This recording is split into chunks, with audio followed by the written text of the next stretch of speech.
bëggee seetaan télé 8000 chaînes à 39 500 l'année. N'hésitez pas à contacter donc le 77 535 97 62 avec Sartec IPTV Méga.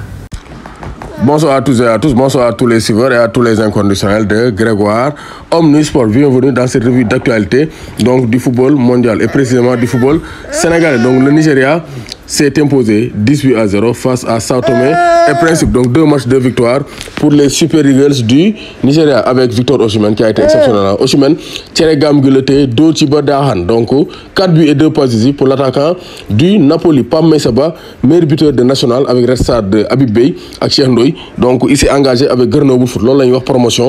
Ancien attaquant Dakar Sacré-Cœur. Donc vraiment, il a été récompensé parce que c'est un excellent buteur. Hein. C'est un joueur à suivre. Keita Baldé Diao. Donc nous savons qu'il doit quitter Cagliari et il doit avoir du temps de jeu en vue de la Coupe du Monde. Donc Di Marzio annonce que donc Keita Baldé ne devrait pas jouer en Série B. Donc Keita Baldé, ci contrat am dafa defoon clause ne Cagliari bu wàccee deuxième division dina am possibilité de quitter club bi librement dem signer ci club bu ko neex. Donc en Super League turque donc Beşiktaş Galatasaray s'active pour récupérer Diao Baldé. Je pense que war na faa mën a dem parce que championnat Turquie c'est un bon championnat pour se relancer. Donc Diao Baldé Keita dafa quitter Sadio Mané aussi dafa quitter. Il va quitter Liverpool pour rejoindre le Bayern de Munich. Donc ce n'est plus pour longtemps parce que Darwin Núñez ñëw na donc moom moo remplace Sadio Mané et Sadio Mané va rejoindre Munich, la Bavière. Donc l'équipe de Mehmet School de Hassan Salihamidzic. Donc saison de Sadio Mané bi c'est 33 buts et 7 passes décisives. Il est impliqué dans 40 buts en 67 matchs. Donc Sadio Mané c'est le très haut niveau. Donc pour le compte des matchs de préparation en vue de la Coupe du Monde, Aliou Cissé mu ngi xalaat daje Côte d'Ivoire ak Cameroun. Donc au lieu d'avoir des équipes sud-américaines ou bien des équipes asiatiques ou bien du Moyen-Orient, Aliou Cissé donc dafa bëgg a daje Côte d'Ivoire wala Cameroun pour mën a préparer la Coupe du Monde 2022. Jean-Claude Plessis, ancien président de Sochaux, s'oppose à un départ de Omar Daf. Mais je le dis, si Omar s'en va, le club il est foutu.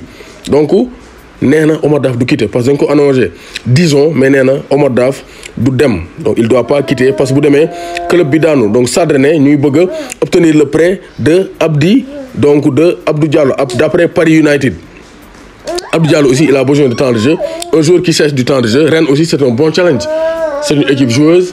Abdou Diallo dina am assurance am temps de jeu et Rennes c'est une équipe donc spectaculaire. Donc pourquoi pas Abdou Diallo tenter le challenge donc du Stade Rennais. Pour ses débuts avec Shanghai Porto, Chérif Ndiaye n'aura besoin que de 5 minutes pour marquer son premier. Donc Chérif Ndiaye quitté na Turquie dem fële ci Chine day wuti xaalis. Donc wax na dëgg comme amul avenir équipe nationale du Sénégal na wuti xaalis balaa la fin de sa carrière. Donc 5 minutes la def pour dugal. Donc ça c'est très clair. Donc Aliou Cissé se renseigne sur la position de certains joueurs. Donc avant, donc à son arrivée, quand je prenais l'équipe, des joueurs sont venus me dire si je ne suis pas titulaire, donc ne m'appelez plus. Mais Aliou Cissé, donc appliqué au parce que joueurs yu bari amuñu temps de jeu, te loolu day wàccee la performance globale de l'équipe nationale du Sénégal. Donc gis nañu aussi donc Australie rejoindre na la poule de la France. Donc Australie rejoindre la poule de la France. Donc ça c'est une très bonne nouvelle pour vraiment les Australiens. Donc les kangourous se sont qualifiés donc pour la Coupe du Monde. Ñoom ñoo dóor tir au but Pérou. Match barrage doon tey la amoon donc Luka Modric tey moo dóor France Croatie moo dóor France 1 but à 0. Donc France actuellement il ne va pas jouer le Final Four. Comme l'année dernière ils avaient gagné la Ligue des Nations, mais cette fois-ci la France ne sera pas au Final Four. Ils ont été éliminés, donc battus par le Danemark aussi, battus par la Croatie.